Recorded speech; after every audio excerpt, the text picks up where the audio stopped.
He didn't just insult my daughter's gift, he weaponized it. The wooden box Lila carved for 4 months. Her name scratched inside the lid in pencil because she was too shy to sign the front.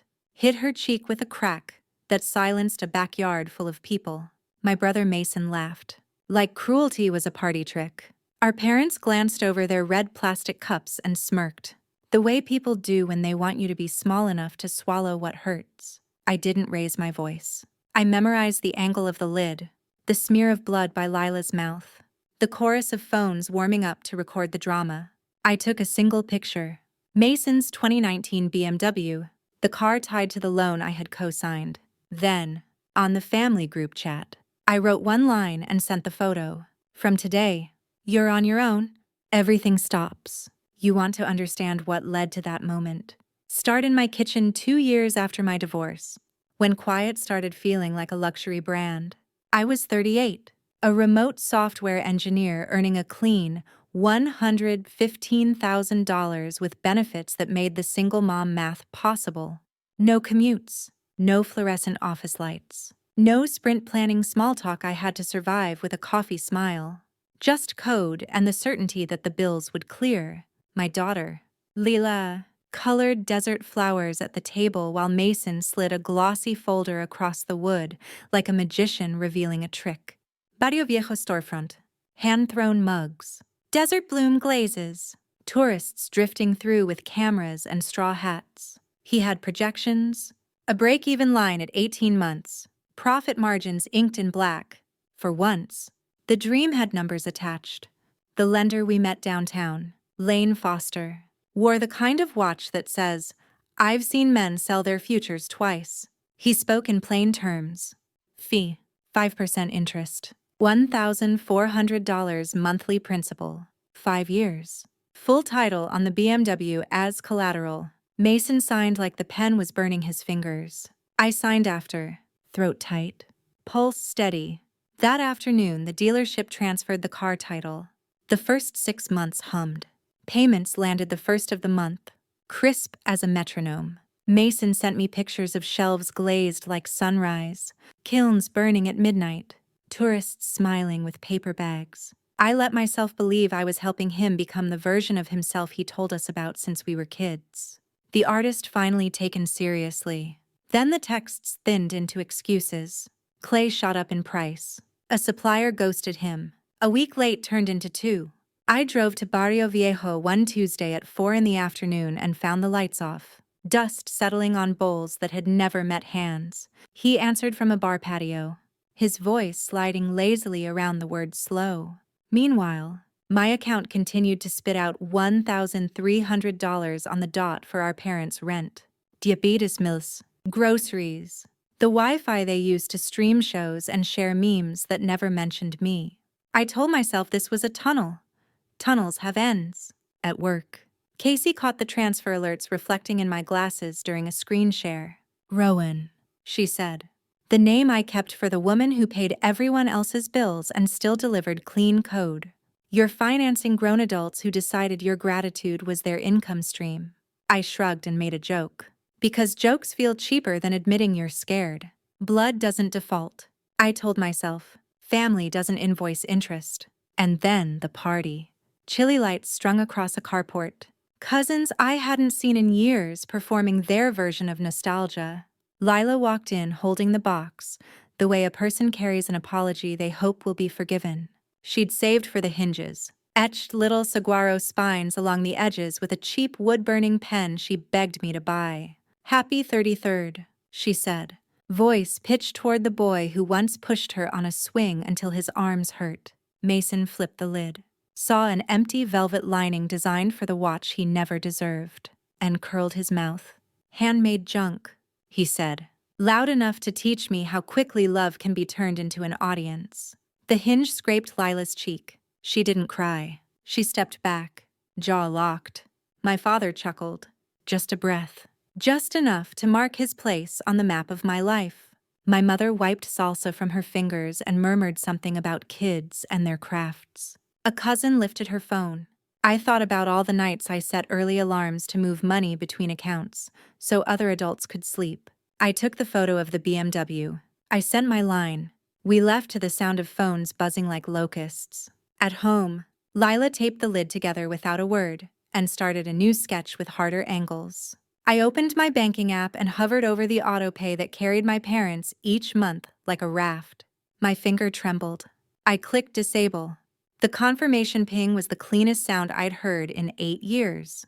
Mason's voicemails arrived like weather. First thunder, then drizzle, then a humid begging that made the walls feel damp. I deleted them all. In the morning, Lane emailed, notice of default, 30-day cure already half burned.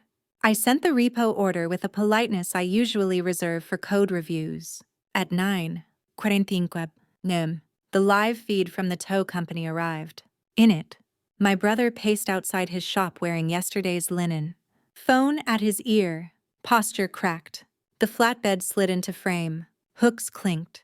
The BMW lifted, and for the first time since I co-signed that loan, I felt the weight leave my chest. Not joy, not revenge, just the exact contour of my own ribcage expanding around lungs that finally remembered work and rest and air. If he wanted me to be the villain who pulled the plug, he could have it. Sometimes the only way to stop bleeding is to cut away what keeps reopening the wound. The day after the car was towed, Mason's anger mutated into desperation. He called 27 times between sunrise and noon, alternating between begging and spitting blame, as if the right combination of guilt and nostalgia might unlock the old autopay stream. I didn't answer. I brewed coffee and watched the live auction feed roll across the repo company's portal. The car, my collateral, opened at $25,000. A dealer in Phoenix bid. A collector in Sedona raised, final hammer, $35,000. Enough to slice off the principal, leaving him a $45,000 wound. Lane filed the wage garnishment by day's end. Mason's BMW became just another listing in a spreadsheet labeled resolved. For the first time in almost a decade, my account stayed quiet at midnight. No withdrawals, no drafts, no phantom obligations disguised as kindness. Lila slept with her desk lamp on again, but this time, the light felt different, protective, not fearful. She woke early to sand the edge of the broken box, sealing it with glue instead of tears. Watching her, I realized I had taught my daughter endurance, but not boundaries. The lesson was overdue. By week's end, the fallout began. My parents' rent bounced. Their landlord called me first. Old habit, he said, assuming I'd fix it. I told him to call them. His pause stretched so long I could hear him blink. Okay, he finally muttered, and hung up. The next day, Mason's messages turned feral. You're tanking everything I built, he shouted through voicemail, as though he hadn't already bulldozed it himself. The night the eviction notice hit his pottery shop door, he stood outside with a duffel bag, staring at the padlock like it had betrayed him. I didn't need to see the video someone posted on Facebook. His friends filming him kicking at the chain, stumbling away, jaw slack with disbelief. But I watched it anyway. Part of me wanted proof that the chaos wasn't mine anymore. 2 days later, the pounding started. It was 1:00 a.m. Lila shot upright, heart thudding so loud I could hear it across the hall. She ran into the closet, curling behind her hanging clothes, just like she used to hide from storms when she was little. My phone buzzed with a ring notification. Mason on the porch, swaying, a bottle dangling from his hand, eyes empty in the glow of the security light.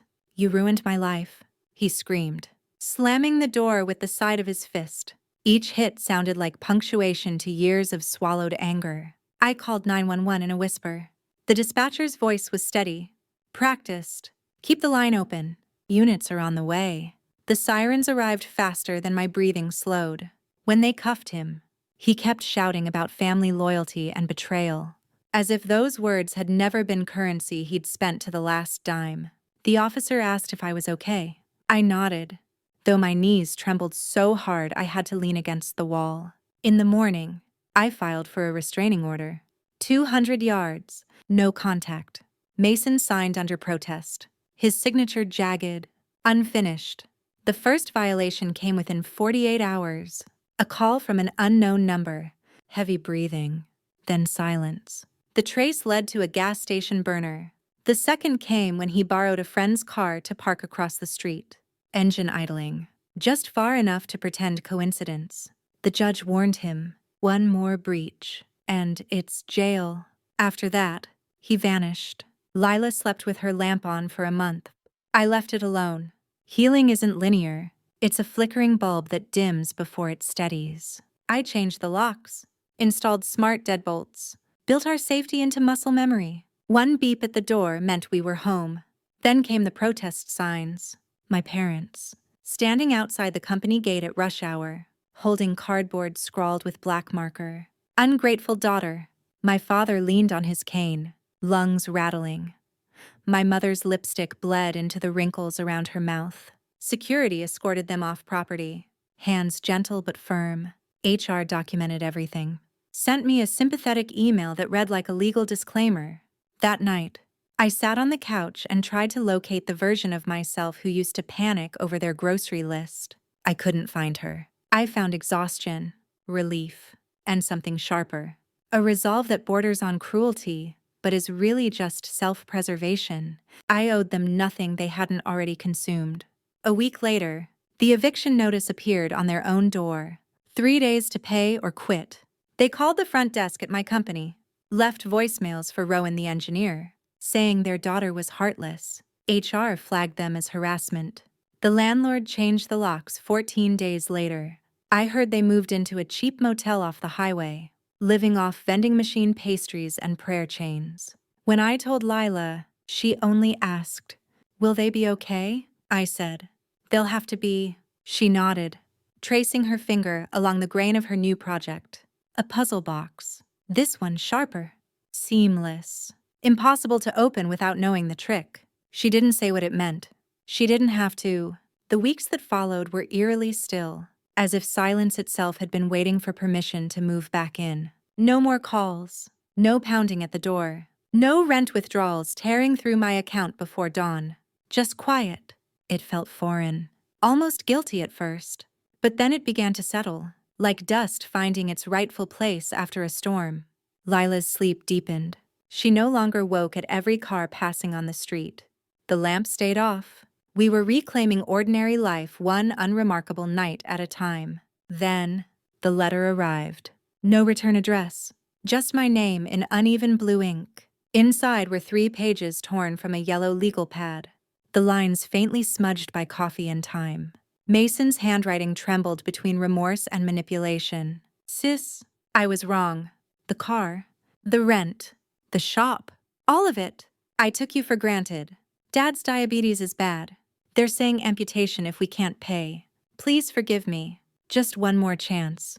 I read it at the kitchen island while Lila poured cereal across from me. She glanced at the pages, then at my face. "Uncle Mason," she asked, though she already knew. I folded the letter once, slid it back into the envelope, and dropped it in the trash beneath yesterday's coffee grounds. Lila didn't ask again. Some lessons are better learned in silence. That afternoon, I wrote a postcard. Plain white, no picture, just 5 words. "We are no longer family." I mailed it from the corner box. No return address, no closure requested. 3 months later, we moved north, away from Tucson's blistering sidewalks and the weight of old patterns.